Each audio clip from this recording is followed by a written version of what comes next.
Добрый день, уважаемые коллеги, уважаемые студенты. Мы сегодня собрались на вебинар «Вопросы популяризации башкирской национальной культуры и языка в цифровом пространстве». Но если так посмотреть, наш разговор будет намного шире, не только на примере башкирского языка. Например, иноземский венгерский математик и лингвист Андрей Шикарнай в своем труде «Цифровая смерть языков» показал, что из существующих в настоящее время 7000 языков 2500 находятся под угрозой вымирания, и только менее 5% могут использоваться в цифровом пространстве. Результаты, которые получены в ходе исследования, показывают, что 96% языков относятся к группе мертвых языков в цифровом пространстве, и всего лишь 170 языков или 20% от всех существующих можно отнести к категории процветающих или жизнеспособных в цифровом среде. Существует возможность преодоления цифрового порога еще для 140 языков или 1,7%, которые находятся в приграничном положении. Башкирский язык также сегодня адаптируется под современным технологическим требованиям, перспективам его сохранения и развития. Об этом вам расскажут наши спикеры из Уфимского университета науки и технологии. И первым слово имеет доцент кафедры культурологии, кандидат философских наук Искандар Аликос Шакиров. Искандар Аликос, пожалуйста. Рахмет, спасибо. Это, видимо, для трансляции просто микрофон. Да? Я вижу, что там зеленая горит диод, значит, идет запись на ВК, на YouTube. Знаете, я вот, оказавшись здесь, в отделе старых, то есть редких рукописных, старопечатных и так далее книг, вдруг подумал, я вот недавно вышел русско-башкирский арабский словарь в 23 году, ну, по-моему, управление, то есть религиозное управление мусульман или кто-то, в общем, они издали. И довольно любопытно, там такие встречаются слова, то есть, которые были в ходу когда-то давно, да, в те времена, несколько веков назад, может быть, когда миссионеры из Аравийского полуострова ходили на этих землях, но не только на этих, как бы они ходили в основном в булгарское ханство, царство, но проходили мимо наших, как бы, краев. Вот. И сейчас в башкирском языке где-то, ну, примерно, я не знаю, на скидку, может быть, 15-20% вот этих арабизмов, фарсизмов. И я подумал, вот смотрите, в вашей профессии, в медицине, да, в основном все термины, они же как бы на латыни основаны, да, и это идет, ну, латинский язык, он идет с глубоких, как бы, средневековья, с Европы. И знаете, как получается, вот эти средние века, это как бы считается в истории же темным временем, когда, ну, как бы особого развития не было, когда все как бы остановилось. Это где-то с 5 по 15, вот 1000 лет как раз. И потом эпоха Возрождения началась, и все заново, эти античные ценности, античный вот этот прогресс, ну, снова возродился. Мне кажется, у башкир тоже такая же история была связана с арабским, как бы, ну, вот этим компонентом, и поэтому, если, ну, например, вы бывали в деревнях каких-то башкирских, да, и участвовали в каких-то, ну, ритуалах, да, допустим, ну, связанные со смертью, с рождением, с браком и так далее, то вот религиозные деятели, они обычно читают свои, ну, как бы, свои речи на арабском языке, да, и это очень так странно, может быть, выглядит, потому что, ну, мы же в Башкортостане, у нас же как бы башкирский язык, ну, на крайний случай там русский или, может быть, татарский, а они на арабском, и как бы ничего, в общем-то, непонятно, да, что они говорят. Как так? Это очень странно, но однако это так. Вот. Также и у вас латынь тоже как бы не всем понятно, да, но однако вы применяете эту терминологию у себя. Так что это очень интересно. Вот, а насчет цифровизации я, наверное, расскажу, как же это так вышло, да, что я этим начал заниматься не так давно. Вообще-то я по профессии, вообще я как бы, вы знаете, в 90-х годах очень было модно быть юристом и экономистом, то есть банкиры и юристы. Ну, тогда время было такое, что все думали, что, ну, как бы законы, они позволяют, ну, так сказать, зная законы, можно разбогатеть и так далее, да, и поэтому меня родители отправили на юрфак, хотя я не очень хотел. Так что потом я поступил на философский факультет в БГУ, вот, занялся философией, но потом это тоже мне надоело, и я увлекся языком. Потому что, как оказалось, в философии тоже есть целое направление, философия языка называется, и там оказывается вообще, ну вот есть же такие теории, которые объясняют все чем-то одним, да. То есть, что наша жизнь? Это игра, например, да. Все можно объяснить игрой. Или там, что наша жизнь? Это любовь, да. Все есть любовь, да, ну и так далее. Или там война всех против всех, или что-то в этом. А для меня оказалось, что язык это все. То есть весь наш мир, вообще все, что мы, наша личность, это по сути есть все, что мы, ну как бы узнали, превратили в языковую форму, да, в голове в нашей. Вот и оказалось, ну, я увлекся этим, и оказалось это очень увлекательно, любопытно и маоктаргас, как говорят по-башкирски. То есть, ну, как бы, настолько это оказалось такой, ну вот знаете, как бы это сказать, вот, в чем секрет, допустим, Гарри Поттера? Почему все любят «Властелин колец» и вот это все, да? Вот эти все фэнтези. Потому что это отдельный мир, и туда... Вот, например, «Слово пацана», да, сейчас сериал. Почему все так на нем, как бы... Потому что это тоже отдельный мир. То есть это тоже какая-то субкультура, и тогда просто затягивает как болото туда. Это как бы такое замкнутое, ну, то есть нечто вещь в себе. Вот, так что язык это тоже такая вещь в себе, если, конечно, оценить, почувствовать вкус. И вот я этим увлекся, и теперь я могу сказать, что я скорее не увлечен, а обречен на это. Не могу из этого уже вырваться. Вот. И это дает мне больше, намного больше, то есть, чем забирает. Вот. Время забирает, конечно, и все такое, но зато анаратлик, то есть чувство удовлетворения. Вот. Но в нашем современном обществе, в современном нашем мире искусственного интеллекта и будущего вот этих всех цифровых вещей, как говорится, если тебя нет в цифре, то тебя нет вообще. То есть если у тебя аккаунта нет там где-нибудь в Инстаграме, ну это, наверное, сейчас неправильно говорить, да, ВКонтакте, да, тогда тебя нет вообще. То есть ты не существуешь. Вот. Так что с языком то же самое. Вот. И будущее. Языки вымирают, вы знаете, их было очень много. Около 3500 на планете. Сейчас их осталось, ну, я не знаю, там 2700, и все уменьшается. С каждым годом в итоге, ну, как бы прогнозируют, что останутся 4-5 языков всего лишь. И все. Вот. Хотя вполне возможно, что останется только один какой-то, в конце концов. Вот. А это будет обидно, потому что это вот с точки зрения теории системы, это, ну, как бы сказать, это все-таки регресс. То есть это не развитие, это не усложнение, а это, наоборот, упрощение. И это обидно, потому что, как бы сказать, в чем как бы смысл жизни-то, да, если так подумать? Смысл жизни в том, чтобы она была интересна, эта жизнь. Вот. И поэтому все, что способствует этому, то и хорошо. Вот так просто. Вот. А когда, например, вот я ехал в автобусе к вам сегодня, да, я смотрел, в автобусе кого только нет. И индусы какие-то. Я вот так присмотрелся, они же тоже разные. Там и пакистанцы, и пуштуны, каких только нету. Мы просто не разбираемся же в этом. И они, между прочим, вот в Баракате в кафе сидишь, они перед тем, как кушать, они по-исламски молятся. Я думаю, индусы, ислам, ну это же, они же вроде буддисты, как так. А оказалось, там все сложно. Так вот, что-то я далеко ушел, да, давно не общался со студентами. Так вот, насчет все-таки языка, да, и цифровизации. Ну, в общем, идея, вы, наверное, понимаете, очень проста, да. Наша республика, то место, где мы живем, оно уникально тем, что здесь разные национальности, вот, ну, 3 основных нации, и поэтому наша республика называется национальной республикой. И в этом-то наше и преимущество по сравнению с другими регионами, то есть и потому наша жизнь интереснее, чем у других, вот как. И к тому же у нас ландшафт у них, ну, такой прикольный, уникальный. То есть у нас есть степь, и леса, и горы, и все на свете. Вот, поэтому нам надо нашу жизнь сделать интереснее, а для этого надо, чтобы как можно было много разных людей. Вот, а когда человек говорит на другом языке, у него и в голове совсем все по-другому. И это, ну как сказать, это с одной стороны странно, может быть, это отталкивает с одной стороны, но с другой стороны это притягивает, и это, ну как сказать. Ну, в общем, вы понимаете, да, что как бы,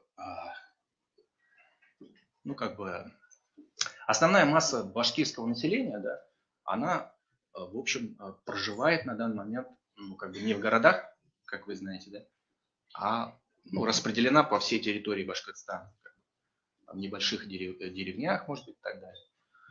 Вот, но потихоньку, согласно законам демографии, они стремятся переселиться в большие города, и культура начинает развиваться, и все такое, и у них возникает потребность, и им хочется, чтобы, иногда, им становится обидно, и это не очень приятно чувствовать. Например, переводчик Google, вы же знаете, там иногда вы переводите английские какие-то тексты, да? А вот башкирского в Google нету. И когда ты хочешь что-то перевести, ты залезаешь в Google, а там татарские все другие, узбекские все другие есть, да, а башкирского нет.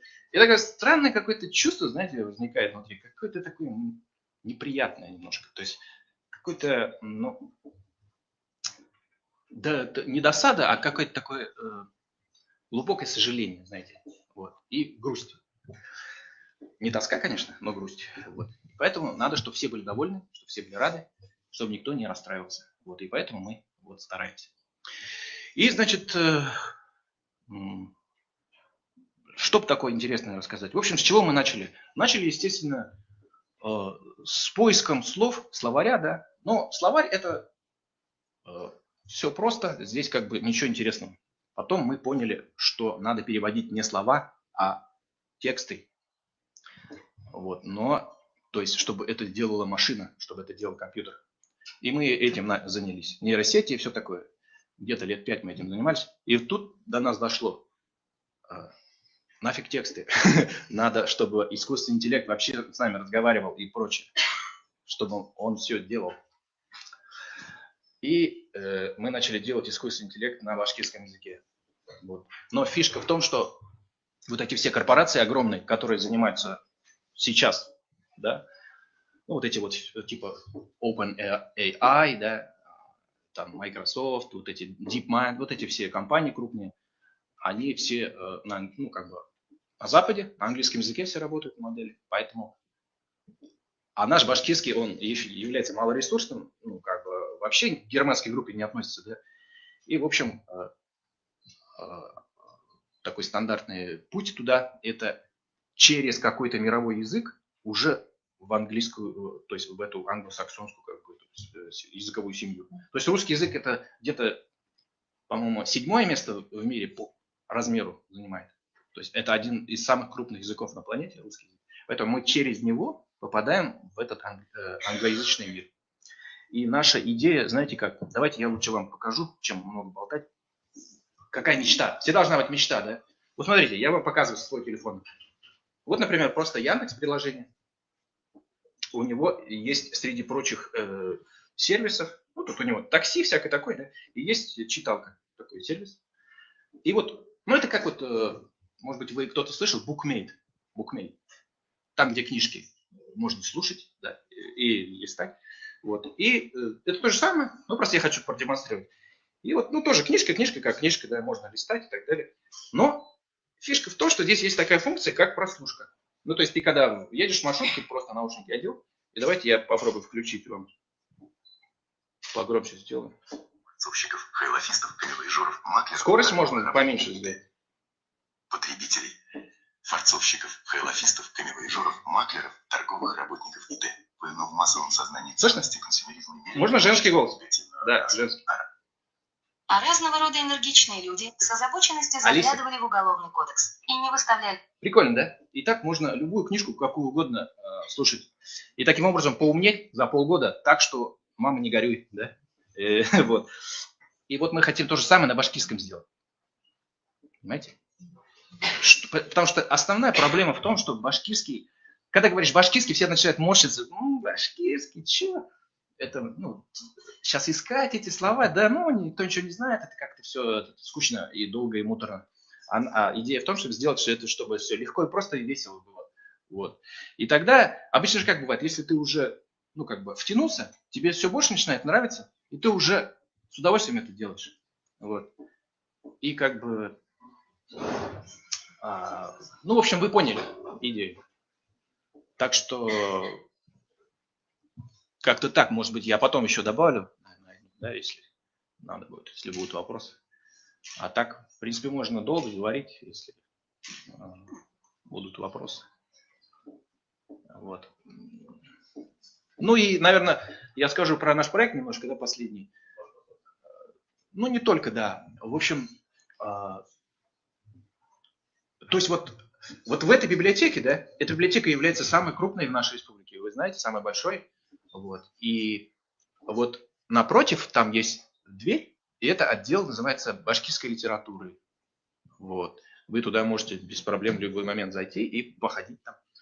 Вот. И там собраны все книжки, которые издавались на башкирском языке, ну, в основном за 20 век, скажем так. И вот мы оттуда выбрали все те, которые переводили люди. То есть раньше это было модно.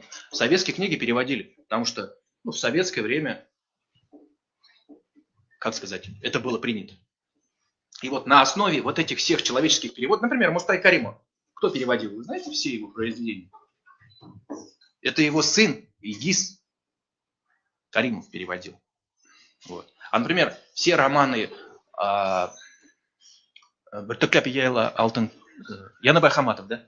Все произведения Янабая Хаматова, великого писателя, кто переводил? Его дочь, да? Вот. И так далее. В общем, все эти произведения мы собрали, в компьютер загрузили, и нейросеть научилась на основе этого уже переводить какие-то другие тексты, новые, которые еще не появились, но может появиться. Вот. И наша идея, знаете, в чем? Чтобы было, мы хотим вот создать приложение, может быть, мы на грант подадим. У нас же грантовая есть поддержка в республике, вы знаете, да? Вот, как и во многих других республиках, Поволжье. Вот в Поволжье, вы знаете, очень много республик же, похожих на нас. Там разные удмурты, марийцы, мордва, там чуваши и так далее. Их там много очень. И там на Кавказе, Сибирь, я уж молчу. Так вот, наша идея в том, чтобы, допустим, мы берем Гарри Поттера на английском языке, приложение его переводит на башкирский, и нам читает. А мы едем в трамвае и слушаем. Прикольно? Ну вот, такая идея. Интересное выступление. Вот, хотелось бы акцентировать внимание. Самое интересное, если обратили внимание, у нас наши спикеры – это не филологи, Искандер Аликович, кандидат философских наук, Айнур Рауфович, кандидат юридических наук. И такую же картину мы видим и в начале 20 века. Например, самое большое собрание башкирских народных песен, особенно о Гарри Амантау, собрал Мстислав Кулаев. А Мстислав Кулаев – это врач, один из основателей Башкирской республики. Именно его подпись стоит в договоре о появлении Башкирской автономной республики. То есть вот это показывает, что именно пассионары играют огромную роль в развитии языка и культуры. И сейчас вот если так посмотреть, на базе Уфимского университета науки и технологий в последнее время было создано 35 электронных учебников, которые используются в общеобразовательных учреждениях. Кроме того, ученые работают над созданием различных мобильных приложений. Автором их является кандидат юридических наук, доцент Института права Уфимского университета науки и технологий Айнур Рауфович Хайбуллин. И, уважаемые друзья, сейчас слово имеет наш авторитетный ученый Айнур Рауфович. Пожалуйста. Спасибо. Всем еще раз добрый день. Во-первых, позвольте поблагодарить организаторов данного мероприятия, Национальную библиотеку Республики Башкортостан, за то, что такой формат общения организовывается с обучающимися и широкими массами, с привлечением до социальных сетей.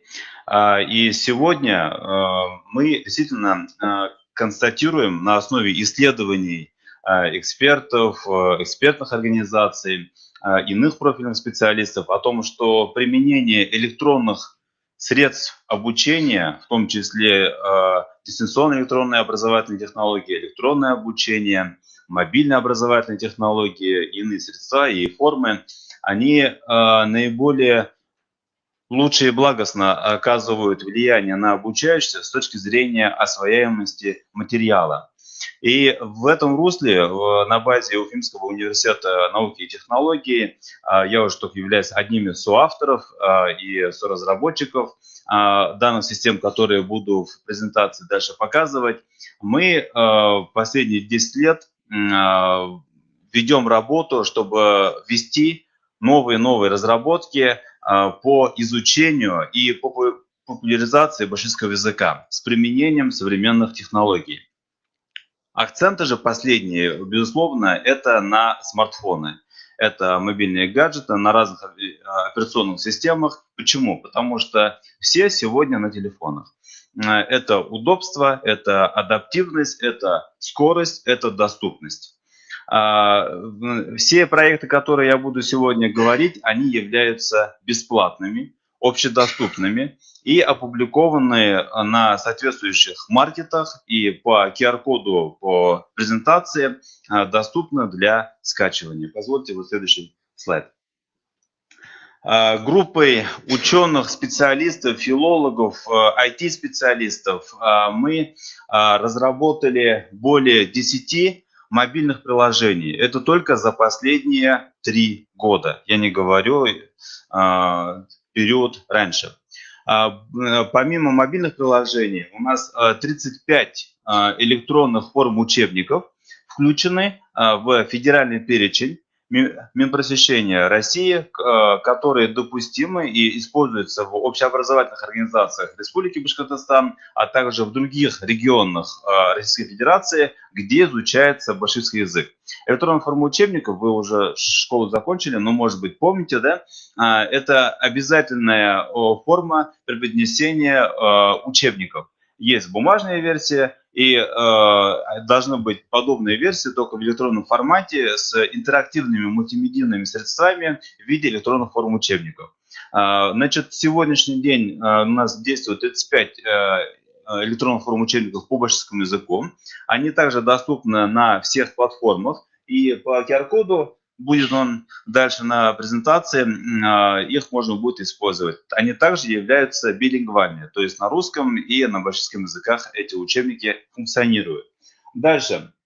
Не оставляем мы без внимания, значит, и электронные учебные издания.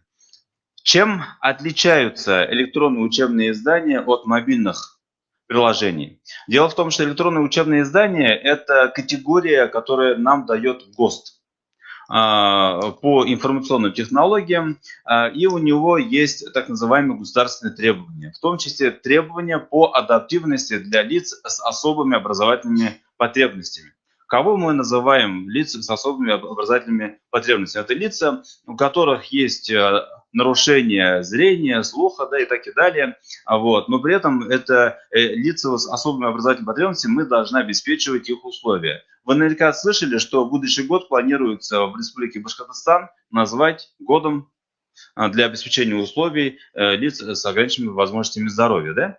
Да? То есть эта работа, она также планомерно ведется. И переходя к мобильным приложениям, несколько слов скажу о каждом приложении. Первое приложение – это башкирский разговорник «Салям». Это билингвальное мобильное приложение, которое доступно на платформах iOS и Android. Это разговорник, который включает в себя более 3000, можем вы считать, 3500 фраз на русском и башкирском языках. Они, значит, преподносятся или разбиты по различным темам, которые применимы именно в жизненных обстоятельствах и адаптированы для лиц, которые не владеют, либо очень плохо владеют башкирским языком, и которые хотят его изучать. Как мы должны преподносить такую информацию? Это не сколько учебное мобильное приложение, это мобильное приложение как разговорник, когда вы оказываетесь на территории, где иной язык, которым вы владеете, да? Чтобы вы достали это приложение, достали соответствующую тему, либо через поисковик необходимую информацию, допустим, в магазине, в аптеке, в общественном транспорте, набрали соответствующее предложение, он выдает вам либо в виде текста, либо воспроизводится с помощью диктора. В этом приложении реализованы, значит, озвучивание всех его элементов, можем до следующей, а также доступны для изучения башкирского алфавита с озвучиванием каждого звука, а также с возможностью отработки специфических звуков башкирского языка. Безусловно, какие-то анимации мы тоже их ввели, а именно же в части методов написания букв башкирского языка. Это, безусловно, чтобы была доступность и интерес младшего возраста пользователей. Можем быть следующее приложение. Дальше, значит, по учебникам, электронной форме учебников, которые применяются в общеобразовательных организациях, это школы, это колледжи, которые обучаются на базе 9 класса, да, по башкирскому языку. Значит, все данные учебники находятся в федеральном перечне, то есть они легитимно используются в образовательном процессе, имеющие государственную аккредитацию. Доступны также они по QR-коду. И при переходе на соответствующий учебник в нем доступны интерактивные и мультимедийные инструменты, которые в рамках заложенного ФГОС требования, ФГОС – это федеральный государственный образовательный стандарт, уже требований преподносится тот или иной учебный материал в рамках соответствующего класса. Можем следующий. И объясню еще один момент, что все учебники, которые в федеральном перечне у нас есть, они построены по линиям. То есть изучение башкирского языка на территории Республики Башкортостан у нас происходит по 3 линиям. Это как государственный, как родной и как неродной, значит, язык с русским языком обучения. Значит, полная градация всех 36 учебников идут с адаптацией под тому методическому компоненту, который преподается в данном конкретном учреждении образовательном. Можем быть следующий, пожалуйста. Следующее приложение. После того, как мы почувствовали, что пошло возрастание потребности и использование приложения Салям, было принято решение разработать его модернизированную версию Салям Pro. Значит, вначале была мысль, чтобы мы модернизировали и обновили то приложение, которое уже опубликовано. Но учитывая, что технологии постоянно меняются из года в год, да, и тем более с искусственным интеллектом и с другими технологиями, нас подвело к такому выводу, что нужно разрабатывать новую платформу. И на основе этой новой платформы было создано приложение Салям Pro, где уже содержится не 3500, а 2500 пользователей уже на сегодняшний день есть, и 2500 плюсом там новых фраз, которые не дублируются с предшествующим приложением. Особенность этого приложения в том, можем вы следующий слайд, в том, что здесь больше интерактивных упражнений на то, чтобы отрабатывать заученные фразы, либо же самому выстраивать необходимые фразы и проверять их на правильность воспроизведения. Также есть отработка, значит, правильного произношения звуков, правильного произношения слов, но не предложений, потому что это немного уже там другие технологии. И здесь вот уже в Салям Pro это все-таки больше аспект на интерактивность. Почему? Потому что когда вот мы проводили тестирование по Саляму, предшествующее приложение, большинство отзывов было связано с тем, что пользователям младшего возраста охота, чтобы какие-то были инструменты с обратной связью, а не так только, чтобы для взрослого. Можем следующий. И поэтому, помимо, значит, интерактивных упражнений, мы ввели сюда словарь с голосовым поиском и с голосовым отображением. И такой называемый модуль называется лексикон. Это слова, которые вы ставите в планировщике. Допустим, сегодня я выучу 3 слова, завтра 3 слова. Да? То есть вы планируете объем заучиваемых слов, и их можно будет потом отрабатывать для того, чтобы правильно произносить. Ну и также интерактивный инструмент для того, чтобы проверять, правильно ли вы запомнили и воспроизводите через какое-то время по своим заученным словам, то есть запоминание слов. Пожалуйста, следующее. Помимо, значит, Салям Pro и Салям, открытие 2019 года и в федеральных средствах массовой информации тоже это было указано, было то, что создали первый башкирский жестовый язык. Это первая практика на территории Российской Федерации, где на базе языков народов Российской Федерации создается башкирский дактильный алфавит и ему соответствующий башкирский жестовый язык. Значит, приложение одноименное тоже было разработано, поскольку после довольно-таки приличного периода времени апробации, обработки с профильными специалистами, консультации, потом заново тестирование, да, потому что это новый формат и новый язык. На базе русского жестового языка были добавлены 9 башкирских дактилей. То есть придуманные жесты, внедрены, апробированы, чтобы они никоим образом не пересекались с русским жестовым языком. И на базе этих новых башкирских 9 дактилей был создан башкирский жестовый язык.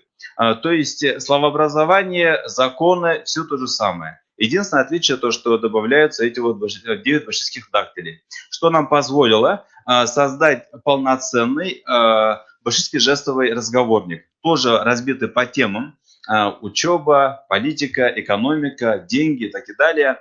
Значит, можем следующее. В данном приложении у нас есть ориентир на то, чтобы оно было интересно для младшего возраста пользователей, а именно анимации, а также все жестовые, значит, блоки по темам, по словам, по фразам, они оснащены видео, значит, контентом, обязательно для того, чтобы сурдопереводчик профессиональный показывает, как правильно воспроизводить то или иное предложение на 2 языках, а также анимация для, значит, как уже сказал, младшего возраста пользователей. Может быть, следующий, пожалуйста.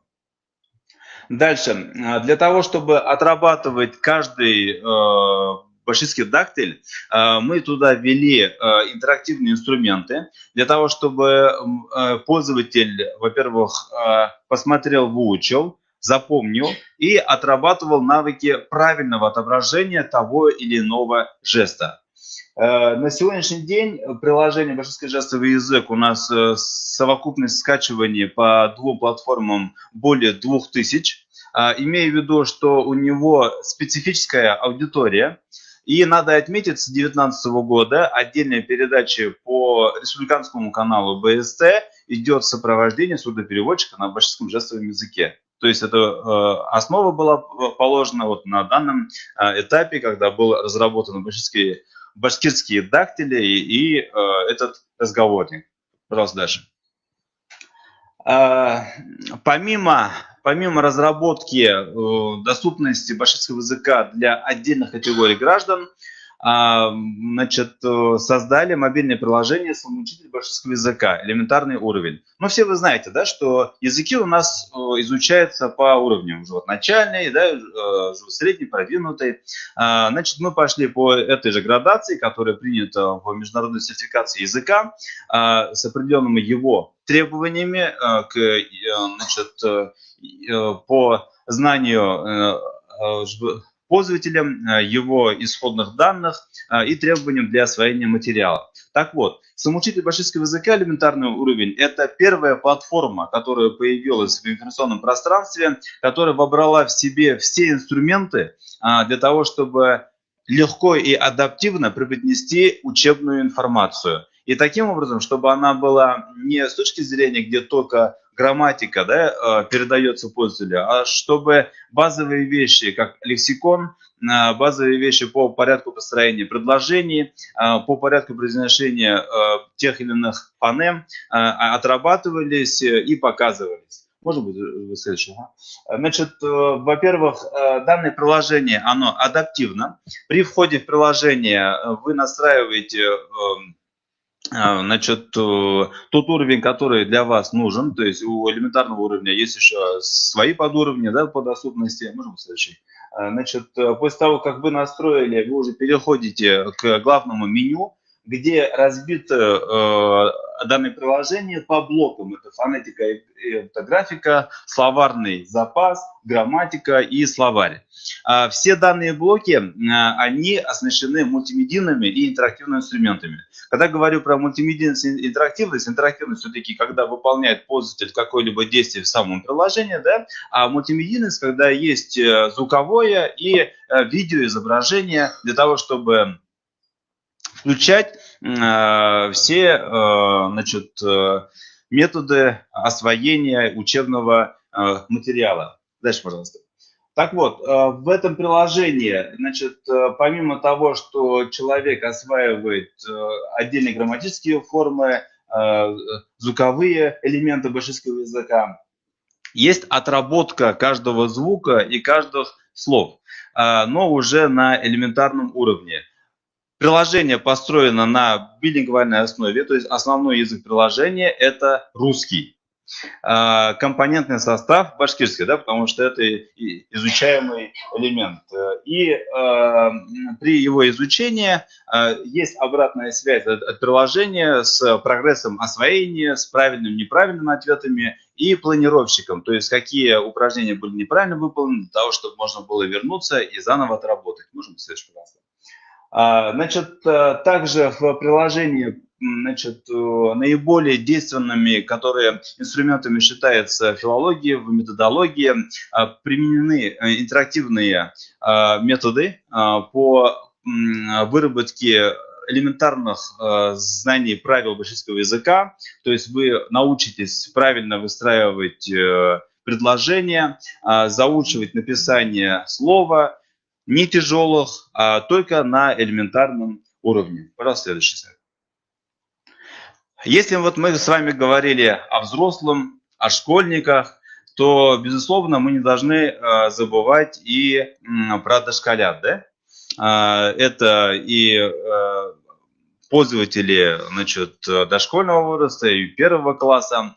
Для данной категории, значит, мы разработали приложение «Хитрые лиса». Это одноименная, значит, есть башкирская народная сказка, по мотивам которой была создана анимационная игра и сказка, и воплощена в виде приложения, мобильное приложение «Хитрые лиса». Значит, можем следующий. В данном приложении оно совершенно легкое, доступное. Его можно оставлять на ночь с таймингом, да, чтобы сказка читала, убаюкивался малыш, либо просто там сидел и просматривал. Он также на 2 языках, на башкирском русском языке. Функции есть такие интерактивные. Мы без интерактива не можем, потому что обратная связь, как я выше сказал, обязательно. Значит, функции интерактивные есть. Может быть, уже следующий. По тому, как построить текст самой сказки, то есть ребенок, это уже касается, наверное, больше вот 1 класса, да, и до последнего года детского садика, когда они изучают дошкольную образовательную программу, могли выстраивать предложения, значит, и для более, значит, младших это анимационный мультик, тоже на 2 языках. Скачав это приложение, вы можете им также ознакомиться. Значит, мультик очень легкий, значит, с элементами воспитания, которые допустимы в рамках федерального государственного образовательного стандарта. То есть все приложения, которые мы создаем, они выдержаны с точки зрения государственных стандартов, чтобы мы не нарушали методологию, объемы передачи той или иной информации. Но, безусловно, с обеспечением доступности. Можем следующий. Последняя наша не последняя, крайняя наша разработка, которая вышла в прошлом году, в этом году, да? Значит, это приложение Баш-Батыр. Это мобильное приложение, которое ориентировано для обучающихся 1 и 2 класса. Заранее отвечу, что данное приложение будет наращиваться по всем классам. Оно направлено на то, чтобы облегчить освоение учебного материала в рамках школьной программы. То есть вы изучаете башкирский язык, допустим, вот 1 класс, да, но не вы, а значит, иные ученики, значит, 1 класса. У них есть книга, допустим, 1, 2, 3 линия, скажем, определенного автора. В данном приложении настраивается категория линии к конкретному учебнику. В данном случае это приложение пока вот по 1 линии 1, 2 класс. Может, следующий, да. Значит, и выбирается соответствующая тема. И в рамках темы учебника по башкирскому языку соответствующих классам преподносятся интерактивные и мультимедийные упражнения. Это делается для того, чтобы учебный материал, который заложен в книге, во-первых, интерактивными методами преподнести ученику, для того, чтобы повысить освояемость программы. И второе, для того, чтобы было именно усвоение, эффективное усвоение и долговременное запоминание того учебного материала, который указывается, либо указано в том или ином учебнике через данное приложение. То есть данное приложение полностью синхронизировано с учебным материалом по федеральному государственному образовательному стандарту, который применяется в школах по башкирскому языку. Можем следующее. И помимо того, чтобы только учиться, да, в этом приложении есть инструменты, где посредством анимированных героев, то есть здесь вот 2 героя мальчика, 2 героя девочки, пользователь сам выбирает, и эти герои сопровождают по приложению. И по данному приложению, во-первых, есть блоки сказки, более 15 сказок на 2 языках, на башкирском и русском языках здесь озвучены и в текстовом варианте тоже представлены. Это больше для такого внеучебной деятельности, да.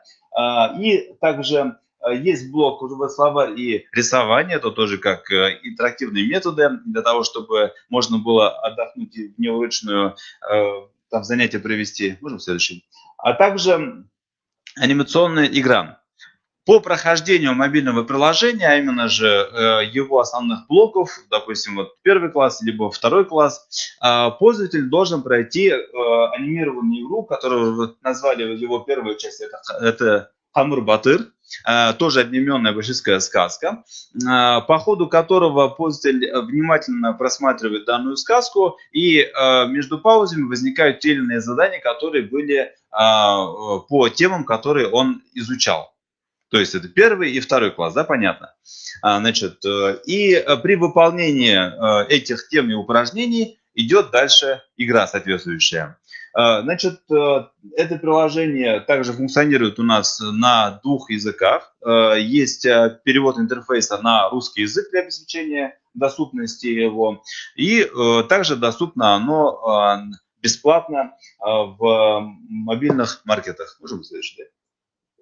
Следующее приложение. Вот мы с вами рассмотрели, да, когда школьники, студенты, значит, высшего учебного заведения и колледжей, значит, дошкольники, и пошли по профилям.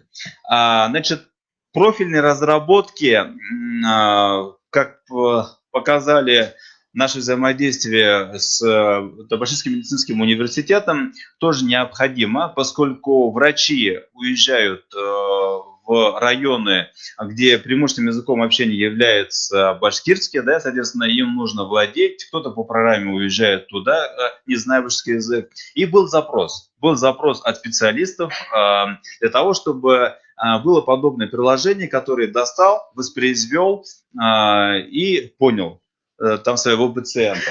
Значит, в рамках данного приложения мы создали приложение «Медицинский коммуникатор».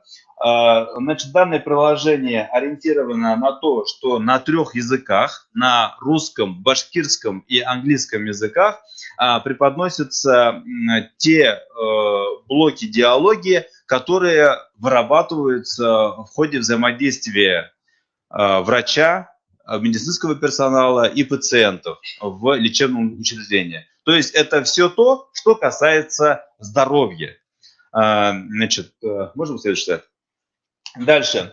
Если вдруг, может, там моделировали разные ситуации, когда работали с БГМО, если вдруг не получается установить коммуникацию, да, значит, ввели такие интерактивные модули по частям тела, то есть это все приближается в 3D формате, для того, чтобы мог пациент как-то указать, какие места чего болит. Ну, уже мы немного здесь уже вот применили такие анимационные интерактивные технологии. Каждый орган воспроизводится, каждой части тела тоже приближается и акцентируется. Можем быть следующий? Ага. Так вот, это только та малая часть разработок, которые я озвучил. Значит, они, еще раз я повторюсь, направлены на то, чтобы облегчить, значит, популяризовать изучения башкирского языка. И прежде всего мы все наши разработки строим на принципах адаптивности, значит, многоплатформенности, чтобы на разных операционных системах он работал, и не забываем, обеспечиваем условия, чтобы они были доступны для лиц с особыми образовательными потребностями. Вот. Если есть у вас вопросы, готов на них ответить. Можно у меня вопрос? Да. Я вот сейчас вспомнил, что есть такие миллиардеры, создатели самых популярных приложений для изучения, ну, вот, английского, испанского, да, и так далее. Они называются вот, Duolingo, Leo, да, и там English Puzzle, ну и так далее, их много. Ну вот, смотришь, студенты обычно сидят в этом Duolingo и там и задания всякие. Я вот подумал, а вы что-нибудь, какие-нибудь, ну, подсмотрели у них, может быть, фишки или как-то опирались, может быть? Спасибо за вопрос. Во-первых, значит, действительно, при разработке новых приложений мы смотрим тот опыт, который есть, не ограничиваемся разработками на государственных языках Российской Федерации, да, а смотрим разработки из иных государств. Потому что действительно бывает, что интересные подходы и методы применяются в преподнесении той либо информации в виде приложений.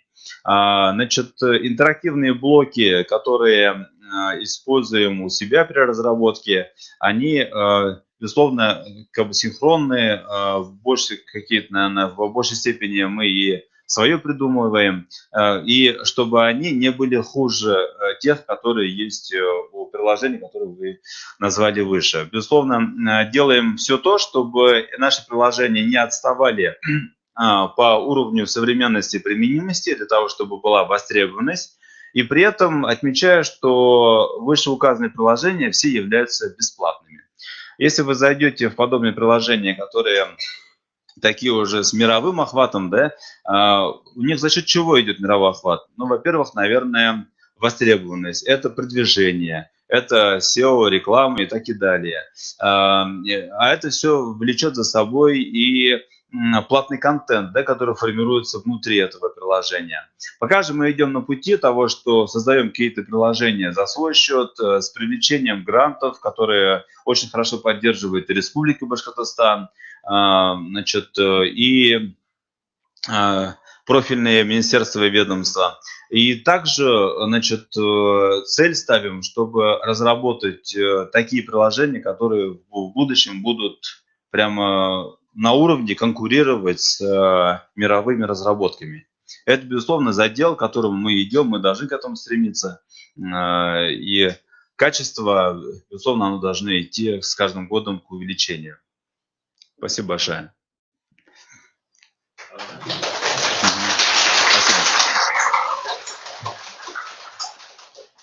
Спасибо, Айнур Рауфович, за интересный и содержательный доклад. Уважаемые друзья, будут вопросы? Необходимо отметить, что сейчас наши спикеры рассказали о некоторых исследованиях, которые о наработках, но в то же время необходимо отметить, что кроме этого идет работа по созданию башкирского русского переводчика на платформе Башкортсофт, о котором чуть-чуть рассказал Искандер Аликович. Кроме того, башкирский язык стал первым языком, национальным языком, который вошел в платформу Я-класс. Кроме того, Айгизом Канафиным на основе разработок в этом году была недавно презентация, была разработана умная колонка. Это как Алиса, то есть которой общается на башкирском и на русском языках. И получается, если так посмотреть, в общероссийском уровне башкирский язык наряду с татарским они делят вторые и третьи места. То есть иногда татарский язык идет вторым, иногда башкирский язык идет вторым. Это после русского языка. Если посмотреть в общероссийском уровне, у нас работа ведется на должном уровне. Кроме того, хотелось бы остановиться еще одном примере. есть такой исследователь, лингвист, полиглот, это Вячеслав Чернев. Он родом из Оренбургской области, учился в Оренбургском государственном университете, но заинтересовался башкирским языком и со второго курса перевелся в Башкирский государственный педагогический университет. Он в совершенстве владеет башкирским языком. Несколько сезонов подряд вел передачу «Я учу башкирский язык» на БСТ. И он сейчас уже уехал из республики, в этом году приехал, и он сделал такой эксперимент. И начиная с вокзала, то есть с аэропорта, и заканчивая свое путешествие, он везде общался только на башкирском языке. И он сделал такой вывод. За 2 дня я везде общался только на башкирском языке, только один раз были определенные затруднения. И то, говорит, позвали специалиста, который владеет. То есть, если так посмотреть, в республике хороший языковой потенциал. И это сказал человек, русский по национальности, православный, то есть, который не поменял ни веру, ни язык, свою культуру, просто изучающий язык, что у вас хороший потенциал, и самое главное, зависит от вас. Как вы будете использовать свой язык, его применять, зависит от вас. А так, именно языковой уровень, потенциал у вас в республике на хорошем уровне. И на этом, уважаемые коллеги, мы заканчиваем нашу лекцию, вебинар.